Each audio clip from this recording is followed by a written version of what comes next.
ಶ್ರೀ ಹರಿವಾಯುಗುರುಭ್ಯೋ ನಮಃ.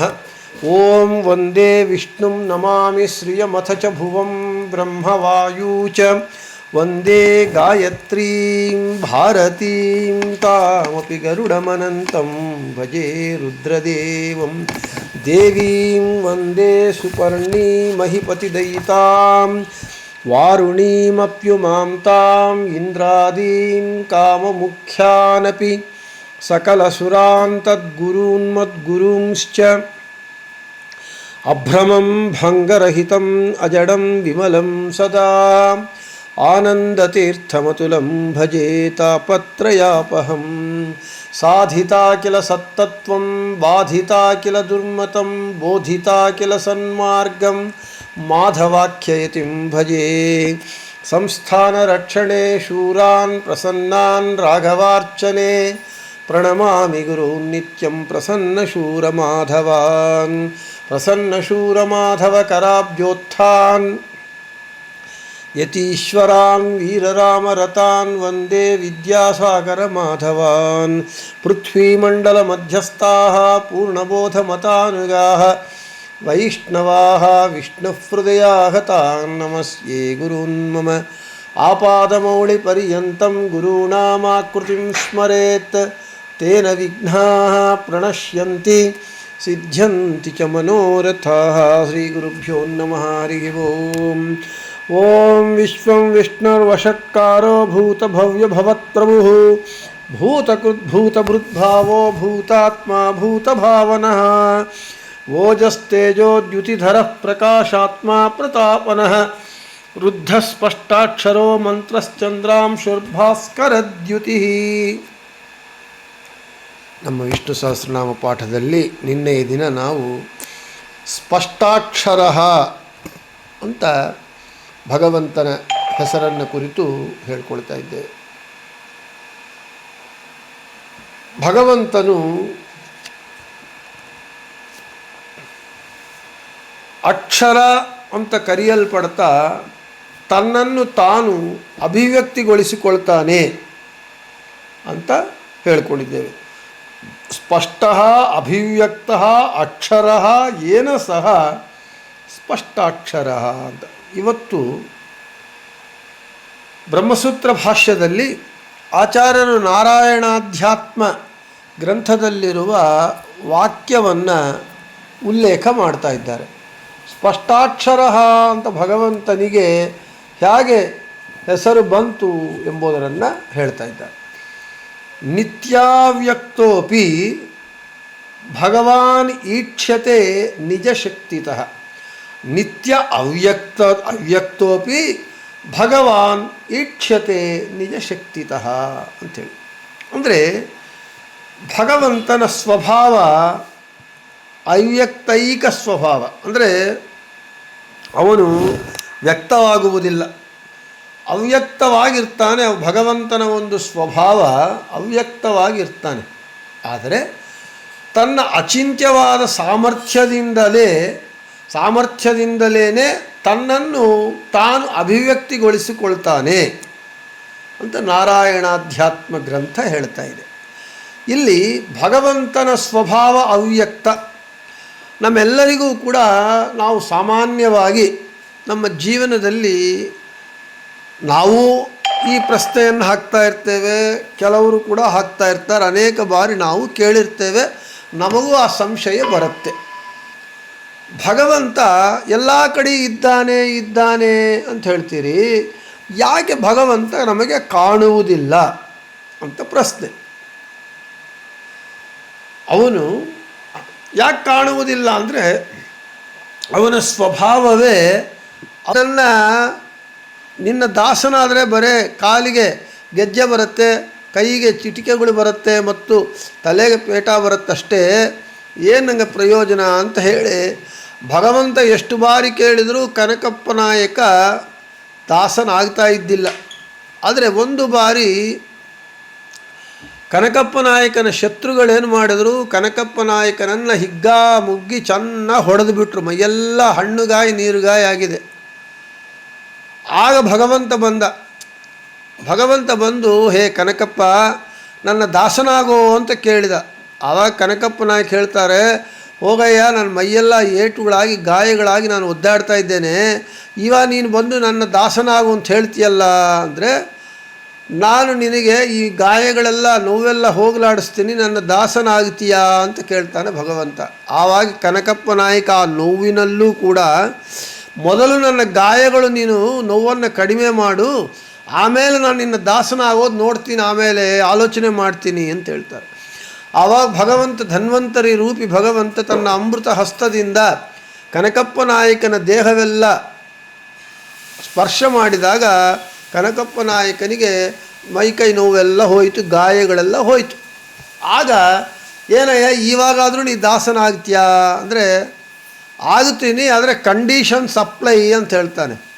ಕನಕಪ್ಪ ನಾಯಕ್ ಹೇಳ್ತಾರೆ, ನಾನು ನಿನ್ನ ದಾಸನಾಗ್ತೀನಿ, ಆದರೆ ನನಗೆ ಕೆಲವು ಕಂಡೀಷನ್ಸ್ ಇದೆ, ಅದು ನೀನು ಒಪ್ಕೋಬೇಕು.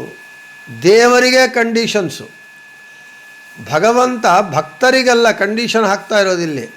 ಭಕ್ತ ಭಗವಂತನಿಗೆ ಕಂಡೀಷನ್. ಏನಪ್ಪ ನಿನ್ನ ಕಂಡೀಷನ್ ಅಂದರೆ, ನಾನು ಕರೆದಾಗೆಲ್ಲ ನೀನು ಬರಬೇಕು. ಆಯ್ತಪ್ಪ ಬರ್ತೀನಿ, ನಿನ್ನ ದಾಸನ ಆಗ್ತೀನಿ.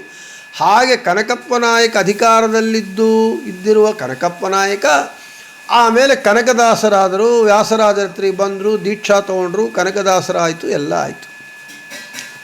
ಒಂದು ಬಾರಿ ವ್ಯಾಸರಾಜರಿಗೆ ಕೇಳ್ತಾರಂತೆ, ಹೇ ಕನಕ, ನೀನೇನೋ ದೇವರು ನೀನು ಕರೆದಾಗೆಲ್ಲ ಬರ್ತಾನಂತಲ್ಲಪ್ಪ, ದೇವ್ರು ನಿನ್ನ ಕೈಯಲ್ಲಿದ್ದಾನಲ್ಲ, ಒಂದು ಸಲ ದೇವ್ರನ್ನ ನೀನು ಕರಿ, ನಾವೆಲ್ಲ ನೋಡ್ತೀವಿ ಅಂತ ವ್ಯಾಸರಾಜರಂದರೆ, ಆಯಿತು ಸ್ವಾಮಿ ಕರಿತೀನಿ. ಯಾವಾಗ? ನಾಳೆ ನೀವು ಪೂಜೆ ಮಾಡೋ ಸಮಯದಲ್ಲಿ. ಆಯಿತು. ಕನಕದಾಸರು ಭಗವಂತನನ್ನು ಕರೀತಾರಂತೆ, ಭಗವಂತ ಬರ್ತಾನೆ, ನಾವೆಲ್ಲರೂ ನೋಡಬಹುದು ಅಂತೇಳಿ ಆಬಾಲ ಗೋಪಾಲ ಎಲ್ಲರೂ ವ್ಯಾಸರಾಜರ ಪೂಜಾ ಸಮಯದಲ್ಲಿ ಬಂದಿದ್ದಾರೆ. ವ್ಯಾಸರಾಜರು ಪೂಜೆ ಮಾಡ್ತಾ ಇದ್ದಾರೆ. ಒಂದು ದೊಡ್ಡ ಹಾವು ಬಂದುಬಿಡ್ತು, ಘಟಸರ್ಪ ಬಂದುಬಿಡ್ತು. ಎಲ್ಲರೂ ಹಾವು ಬಂತು ಅಂತ ಓಡಿ ಹೊಟ್ಟೋದ್ರು. ಅಲ್ಲಿ ಉಳಿದವರು ಮಾತ್ರ ವ್ಯಾಸರಾಜರು, ಪುರಂದರದಾಸರು, ಕನಕದಾಸರು ಮಾತ್ರ. ಭಗವಂತ ಹಾವಿನ ರೂಪದಲ್ಲಿ ಬಂದ. ಸರಿ, ಇವರು 3 ಜನ ದರ್ಶನ ಮಾಡಿಕೊಂಡ್ರು, ಎಲ್ಲರೂ ಓಡೋದ್ರು. ಆವಾಗ ಕನಕ, ನೀನು ಕರೆದ ಭಗವಂತನ ನೀವು ಯಾರು ಗುರುತಿಸ್ಲಿಲ್ಲಪ್ಪ, ಇನ್ನೊಂದು ಸಲ ದೇವರಿಗೆ ಎಲ್ಲರನ್ನ ತೋರಿಸು ನಾಳೆ. ಆಯಿತು ಸ್ವಾಮಿ, ನಾಳೆ ಮತ್ತು ಇದೇ ಸಮಯದಲ್ಲೇ. ವ್ಯಾಸರಾಜರು ಪೂಜೆ ಮಾಡ್ತಾಯಿದ್ರು, ನಾಯಿ ಬಂತು ಅಂತ ಎಲ್ಲರೂ ನಾನು ಓಡಿಸ್ಬಿಟ್ರು. ಆದರೆ ಈತನೀಗ ವಾಸುದೇವನು ಅಂತ ದೇವರು ಕನಕದಾಸರ ಹಾಡು ಬರೆದ್ರು. ಆವಾಗ ಎಂತ ಹೇಳ್ತಾರೆ, ಒಂದು ಇತಿಹಾಸ. ಆದರೆ ಅಭಿವ್ಯಕ್ತ ಭಗವಂತ ಅವ್ಯಕ್ತನಾಗಿದ್ದರೇ ನಾವು ಅವನನ್ನು ಪೂಜೆ ಮಾಡ್ತೇವೆ. ಅವನೇನಾದರೂ ಶಂಖಚಕ್ರದ ಗದಾ ಎಲ್ಲ ಇಟ್ಕೊಂಡ್ಬಿಟ್ಟು ಅವನೇನಾದರೂ ನಮ್ಮ ಮನೆಗೆ ಬಂದರೆ ಯಾವ ಡ್ರಾಮಾ ಕಂಪ್ನಿಯಿಂದ ಬಂದಿದ್ಯಾ ಅಂತ ನಾವು ಕೇಳ್ತೇವೆ. ಅದಕ್ಕೆ ಭಗವಂತ ಅವ್ಯಕ್ತನಾಗಿದ್ದು ಅವನು ವ್ಯಕ್ತವಾದರೂ ಅವನನ್ನು ಗುರುತಿಸಿ ಅವನು ಭಗವಂತ ಅಂತ ಜ್ಞಾನ ಇರುವಂತಹ ಅವರಿಗೆ ಮಾತ್ರ ಅಭಿವ್ಯಕ್ತನಾಗ್ತಾನೆ. ಆದ ಕಾರಣ ಅವ್ಯಕ್ತನಾದರೂ ತನ್ನ ಶಕ್ತಿಯಿಂದ ತಾನು ಅಭಿವ್ಯಕ್ತಿಯಾಗ್ತಾನೆ ಅಂತ ನಾರಾಯಣಾಧ್ಯಾತ್ಮ ಗ್ರಂಥ ಹೇಳ್ತಾ ಇದೆ. ಆದ ಕಾರಣ ಇಲ್ಲಿ ಭಗವಂತ ಬಂದರೂ ಕೂಡ ಅವನನ್ನು ಭಗವಂತ ಅಂತ ಗುರುತಿಸುವ ಶಕ್ತಿ ಯಾರಿಗಿತ್ತು? ವ್ಯಾಸರಾಜರಿಗೆ, ಕನಕದಾಸರಿಗೆ, ಪುರಂದರದಾಸರಿಗೆ ಮಾತ್ರ ಇತ್ತು. ಆದ ಕಾರಣ ಭಗವಂತ ಎಲ್ಲ ಕಡೆ ಇದ್ದಾನೆ, ನನಗೇಕೆ ಕಾಣುವುದಿಲ್ಲ ಅಂತ ಹೇಳಿದರೆ ಆ ಪ್ರಶ್ನೆ ಅಸಂಬದ್ಧ. ಎರಡನೇದು, ಭಗವಂತನನ್ನು ಒಬ್ಬರು ತೋರಿಸಿದರೆ ಅವನು ಕಾಣುವುದಿಲ್ಲ. ಆ ಭಗವಂತನ ದರ್ಶನ ಯಾರಿಗವರು ಅನುಭವೈಕ ವೇದ್ಯವೇ ಹೊರತು ಒಬ್ಬರು ತೋರಿಸಿದರೆ ಭಗವಂತ ಕಾಣುವುದಿಲ್ಲ. ಹೇಗೆ ಅಂತ ಹೇಳಿದರೆ, ಸಕ್ಕರೆ ಸಿಹಿಯಾಗಿದೆ ಅಂತ ಹೇಳಿದರೆ, ಸಿಹಿ ಅಂದರೆ ಏನು ಅಂತ ಕೇಳಿದರೆ, ಸಕ್ಕರೆ ಸಿಹಿಯಾಗಿದೆ. ಸಕ್ಕರೆ ಅಂದರೆ ಏನು ಅಂದರೆ ಸಕ್ಕರೆಯನ್ನು ತೋರಿಸ್ತೇವೆ. ಸಕ್ಕರೆ ಸಿಹಿಯಾಗಿದೆ ಅಂತ ಹೇಳಿದರೆ, ಸಿಹಿ ಅಂದರೆ ಏನು ಅಂದರೆ ಆ ಸಿಹಿ ನಾವು ಬಾಯಿಯಲ್ಲಿ ಹಾಕ್ಕೊಂಡು ಸಕ್ಕರೆಯ ಆ ಸಿಹಿಯನ್ನು ಸಿಹಿಯ ಸವಿಯನ್ನು ನಾವು ಆಸ್ವಾದಿಸಬೇಕು. ಹಾಗೆ ಸಿಹಿಯಾಗಿದೆ ಅಂತ ಹೇಳಿದರೆ ಯಾರಿಗವರು ಅದರನ್ನು ಆಸ್ವಾದನೆ ಮಾಡಿ ತಿಳ್ಕೋಬೇಕೇ ಹೊರತು ಹೇಗೆ ಸಿಹಿ ಇನ್ನೊಬ್ಬರು ತೋರಿಸ್ಲಿಕ್ಕೆ ಆಗೋದಿಲ್ಲವೋ ಹಾಗೆ ಭಗವಂತನ ದರ್ಶನವೂ ಕೂಡ ಯಾರಿಗೆ ಅವರು ಸ್ವಂತವಾಗಿ ಅನುಭವಿಸಿ ಭಗವಂತನ ದರ್ಶನದನ್ನು ಆನಂದವನ್ನು ಪಡೆಯಬೇಕೇ ಹೊರತು ಭಗವಂತನನ್ನು ನೀನು ತೋರಿಸು ಅಂತ ಹೇಳಿದರೆ ತೋರಿಸಲಿಕ್ಕಾಗುವುದಿಲ್ಲ. ಹಾಗೆ ಅವ್ಯಕ್ತನಾದರೂ ಅವನು ಅಭಿವ್ಯಕ್ತನಾಗ್ತಾನೆ ಅಂತ ಹೇಳ್ತಾ ಇದ್ದಾರೆ. ಇನ್ನು ಶೋಭನಾನಿ ಓಂ ನಮೋ ನಾರಾಯಣಾಯ ಇತಿ ಅಷ್ಟಾಕ್ಷರಾಣಿ ಯಸ್ಯ ಸಹ ತಥೋಕ್ತಃ ವಾಲ್ಮೀಕಿ ರಾಮಾಯಣ ಹೇಳ್ತಾ ಇದೆ. ಭಗವಂತ ನಾರಾಯಣ ಅಷ್ಟಾಕ್ಷರ ಮಂತ್ರದಿಂದ ಪ್ರತಿಪಾದ್ಯನಾಗಿರುತ್ತಾನೆ. ಇವನು ಸ್ಪಷ್ಟಾಕ್ಷರ.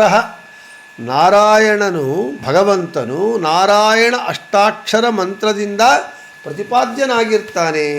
ಹೌದು, ನಾರಾಯಣ ಶಬ್ದದಲ್ಲಿ 8 ಅಕ್ಷರಗಳಿದೆ, ಅಷ್ಟಾಕ್ಷರ ಮಂತ್ರ ಅಂತ ಹೇಳ್ತಾ ನಾವು ನಾರಾಯಣನ ನಾಮ ಬಂದಾಗ ವಿಸ್ತಾರವಾಗಿ ನಾವು ಹೇಳಿಕೊಂಡಿದ್ದೇವೆ. ಯಾವುದು ಅಂತ ಹೇಳಿದರೆ, ಸುಮ್ಮನೆ ಒಂದು ಸಲ ನಾರಾಯಣ ಅಷ್ಟಾಕ್ಷರ ಮಂತ್ರದಿಂದ ಭಗವಂತ ಪ್ರತಿಪಾದ್ಯನಾಗ್ತಾನೆ ಹೇಗೆ ಅಂತ ಹೇಳಿದರೆ, ನಾರಾಯಣನ ನಾಮವನ್ನು ಕುರಿತು ಹೇಳುವಾಗ ಹೇಳಿಕೊಂಡಿದ್ದೇವೆ. ಅದನ್ನು ಒಂದು ಸಲ ನೆನಪಿಸಿಕೊಳ್ಳೋಣ. ಸರ್ವಜೀವ ಜಡಭಿನ್ನ ಇತಿ ನಃ ಸದೈವ ಭಿನ್ನ ಇತಿ ಚ ನಾಹ ಸರ್ವದೋಷಕ್ಷಯಾತ್ ರಹ ಸರ್ವಾಪೇಕ್ಷೆಯ ಅಧಿಕಕ್ಷಯಕಾರಿತ್ವಾತ್ ರಾಹ ಭಕ್ತಾನಾಂ ದೋಷಾನ್ ಯಾಪಯತೀತಿ ಯಹ ಸರ್ವದೋಷ ವಿರುದ್ಧ ಗುಣರೂಪತ್ವಾತ್ ನಹ ಅಂತ ಹೇಳ್ತಾ ಇದ್ದಾರೆ. ಅಂದರೆ ಈ ನಾರಾಯಣ ಎಂಬುದರಲ್ಲಿ ನಹ ಅಂದರೆ ಸರ್ವ ಜೀವ ಜಡ ಭಿನ್ನನಾಗಿದ್ದಾನೆ ಮತ್ತು ಸರ್ವ ದೋಷ ರಹಿತನಾಗಿದ್ದಾನೆ, ಭಕ್ತರ ದೋಷಗಳನ್ನು ಕಳೆಯುವವನಾಗಿದ್ದಾನೆ, ದೋಷ ವಿರುದ್ಧವಾದ ಗುಣಗಳು ಉಳ್ಳವನಾಗಿದ್ದಾನೆ ಅಂತ ಈ ರೀತಿಯಾಗಿ ನಾರಾಯಣ ಅಷ್ಟಾಕ್ಷರ ಮಂತ್ರದಿಂದ ಭಗವಂತನು ಪ್ರತಿಪಾದಿತನಾಗಿದ್ದಾನೆ. ಏನಂತ ಪ್ರತಿಪಾದಿತನಾಗಿದ್ದಾನೆ ಅಂತೇಳಿದರೆ, ನಾರಾಯಣಂ ಗುಣೈ ಸರ್ವೈರುದೀರ್ಣಂ ದೋಷವರ್ಜಿತಂ ಜ್ಞೇಯಂ ಗಮ್ಯಂ ಗುರುಂಶ್ಚಾಪಿ ನತ್ವಾ ಸೂತ್ರಾರ್ಥ ಉಚ್ಯತೆ ಅಂತ ಹೇಳ್ತಾ ಇದ್ದಾರೆ. ಹೀಗೆ ನಾರಾಯಣ ಅಷ್ಟಾಕ್ಷರ ಮಂತ್ರದಿಂದ ಪ್ರತಿಪಾದ್ಯನಾಗಿರುವವನು. ಇನ್ನು ಇಲ್ಲಿ ನಾನು ಸ್ಪಷ್ಟಾಕ್ಷರ ಅಂತ ಹೇಳಿದ್ದೆ. ಸ್ಪಷ್ಟಾಕ್ಷರ ಅಥವಾ ಸ್ಪಷ್ಟಾಕ್ಷರ ವಾದಿರಾಜೀಯೇ ಸ್ಪಷ್ಟಾಕ್ಷರ ಇತಿ ಪಾಠಮಂಗೀಕೃತ್ಯ ವ್ಯಾಖ್ಯಾತಂ ಅಂತ ಹೇಳ್ತಾ ಇದ್ದಾರೆ. ನಾರಾಯಣ ಅಷ್ಟಾಕ್ಷರ ಮಂತ್ರದಿಂದ ಪ್ರತಿಪಾದಿತನಾಗ್ತಾ ಇದ್ದಾನೆ ಭಗವಂತ ಎಂಬುವಂಥದ್ದು. ಮತ್ತು ಇನ್ನು ಇಲ್ಲಿ ವಾದಿರಾಜರ ವ್ಯಾಖ್ಯಾನ, ಇಲ್ಲಿ ಸ್ಪಷ್ಟಾಕ್ಷರ ಅಲ್ಲ, ಸ್ಪಷ್ಟಾಕ್ಷರ ಎಂಬ ಪಾಠವನ್ನು ಅಂಗೀಕಾರ ಮಾಡಿ ವ್ಯಾಖ್ಯಾನ ಮಾಡಲ್ಪಟ್ಟಿದೆ ಅಂತ ಹೇಳ್ತಾ ಸ್ಪಷ್ಟಾಕ್ಷರ ಎಂಬ ಪಾಠವೂ ಇದೆ ಅಂತ ಹೇಳ್ತಾ, ಇನ್ನು ಸ್ಪಷ್ಟಂ ಸೃಷ್ಟಿಕಾಲೇ ಸ್ಥೂಲತಾಮಾಪನ್ನಂ ಅಕ್ಷರಂ ಜಡಪ್ರಕೃತಿ ತತ್ವಂ ಏನ ಸಹ ಸ್ಪಷ್ಟಾಕ್ಷರ. ಸೃಷ್ಟಿಕಾಲದಲ್ಲಿ ಭಗವಂತ ಈ ಜಡಪ್ರಕೃತಿ ಸ್ಥೂಲವಾಗುವಂತೆ ಮಾಡ್ತಾನಂತೆ. ಇಲ್ಲಿ ಭಗವಂತ ಈ ಜಗತ್ತನ್ನು ಸೃಷ್ಟಿ ಮಾಡುವಾಗ ಜಡಪ್ರಕೃತಿಯನ್ನು ಉಪಾದಾನ ಕಾರಣ ಅಂದರೆ ಪ್ರಕೃತಿಯನ್ನು, ಚಿತ್ಪ್ರಕೃತಿಯಾಗಲಿ ಜಡಪ್ರಕೃತಿಯಾಗಲಿ, ಆ ಪ್ರಕೃತಿಯನ್ನು ಉಪಾದಾನ ಕಾರಣವನ್ನಾಗಿ ಮಾಡಿಕೊಂಡು ಈ ಜಗತ್ತನ್ನು ಸೃಷ್ಟಿ ಮಾಡ್ತಾನೆ. ಈ ಜಗತ್ತನ್ನು ಸೃಷ್ಟಿ ಮಾಡುವ ಕಾಲದಲ್ಲಿ ಜಡಪ್ರಕೃತಿಯನ್ನು ಸ್ಥೂಲವಾಗುವಂತೆ ಮಾಡ್ತಾನೆ. ಆದ ಕಾರಣ ಅವನಿಗೆ ಸ್ಪಷ್ಟಾಕ್ಷರ ಅಂತ ಹೆಸರು. ಇನ್ನು ಸ್ಪಷ್ಟಂ ಅಭಿವ್ಯಕ್ತ ಸಾಮರ್ಥ್ಯಂ ಅಕ್ಷರಂ ಶ್ರೀತತ್ವಂ ಏನ ಸಹ ಸ್ಪಷ್ಟಾಕ್ಷರ. ಇನ್ನು ಈ ಪ್ರಕೃತಿಗೆ ಅಭಿಮಾನಿ ದೇವತೆ ಯಾರು? ಲಕ್ಷ್ಮೀದೇವಿ. ಆ ಲಕ್ಷ್ಮೀದೇವಿಯ ಸಾಮರ್ಥ್ಯವು ಅಭಿವ್ಯಕ್ತವಾಗುವಂತೆ ಮಾಡಿರುತ್ತಾನೆ ಭಗವಂತ. ಆದ ಕಾರಣ ಭಗವಂತನಿಗೆ ಸ್ಪಷ್ಟಾಕ್ಷರ ಅಂತ ಹೆಸರು. ಅಂದರೆ ಲಕ್ಷ್ಮೀದೇವಿಯ ಸಾಮರ್ಥ್ಯ, ತಾನಾಗಿ ತಾನು ಲಕ್ಷ್ಮೀದೇವಿ ಅಭಿವ್ಯಕ್ತ ಮಾಡಲಾರಳು. ಯಾಕೆ ಅಂತ ಹೇಳಿದರೆ, ಅಕ್ಷರತತ್ವಳಾದ ಅವಿಭಕ್ತ ಕುಟುಂಬಿನಿಯಾದ ಸದಾ ಭಗವಂತನ ವಕ್ಷಸ್ಥಲವಾಸಿನಿಯಾದ ಲಕ್ಷ್ಮೀದೇವಿ ಕೂಡ ಅಸ್ವತಂತ್ರಳಾದ ಕಾರಣ, ಲಕ್ಷ್ಮೀದೇವಿ ತನ್ನ ಸಾಮರ್ಥ್ಯವನ್ನು ಅಭಿವ್ಯಕ್ತ ಮಾಡಬೇಕಾಗಿದ್ದರೆ ಭಗವಂತ ಅಭಿವ್ಯಕ್ತ ಮಾಡಿದರೆ ಆಕೆಯ ಸಾಮರ್ಥ್ಯ ಅಭಿವ್ಯಕ್ತವಾಗುತ್ತೆ. ಆ ರೀತಿಯಾಗಿ ಲಕ್ಷ್ಮೀದೇವಿಯ ಸಾಮರ್ಥ್ಯವು ಅಭಿವ್ಯಕ್ತಿ ಆಗುವಂತೆ ಮಾಡ್ತಾನಾದ ಕಾರಣ ಭಗವಂತನಿಗೆ ಸ್ಪಷ್ಟಾಕ್ಷರ ಅಂತ ಹೆಸರು. ಇನ್ನು ಅಂಬ್ರಣಿ ಸೂಕ್ತದಲ್ಲಿ ಲಕ್ಷ್ಮೀದೇವಿನೇ ಹೇಳ್ತಾಳೆ, ಮಮ ಯೋನಿರಪ್ಸಂತ ಸಮುದ್ರೇ. ಭಗವಂತ ಪ್ರಳಯ ಕಾಲದಲ್ಲಿ ಸೂಕ್ಷ್ಮ ಇದೇ ಜಡ ಪ್ರಕೃತಿಯನ್ನು ಸೂಕ್ಷ್ಮ ರೂಪವು ತಾಳುವಂತೆ ಮಾಡ್ತಾನೆ, ಸೃಷ್ಟಿಕಾಲದಲ್ಲಿ ಸ್ಥೂಲ ರೂಪ ತಾಳುವಂತೆ ಮಾಡ್ತಾನೆ. ಇದೇ ಪ್ರಕೃತಿಯನ್ನು ಭಗವಂತ ಏನು ಮಾಡ್ತಾನೆ, ಪ್ರಳಯ ಕಾಲದಲ್ಲಿ ಸೂಕ್ಷ್ಮ ರೂಪವನ್ನು ತಾಳುವಂತೆ ಮಾಡಿ ತಾನು ಭಕ್ಷಿಸುತ್ತಾನೆ. ಅದೇ ಜಡ ಪ್ರಕೃತಿಯನ್ನು ಭಗವಂತ ಸೃಷ್ಟಿಕಾಲದಲ್ಲಿ ಸ್ಥೂಲ ರೂಪ ತಾಳುವಂತೆ ಅನುಗ್ರಹ ಮಾಡ್ತಾನೆ. ಈ ಜಡ ಪ್ರಕೃತಿಗೆ ಅಭಿಮಾನಿನಿಯಾದ ಲಕ್ಷ್ಮೀದೇವಿಯ ಸಾಮರ್ಥ್ಯವನ್ನು ಭಗವಂತ ಅಭಿವ್ಯಕ್ತಗೊಳಿಸುತ್ತಾನೆ.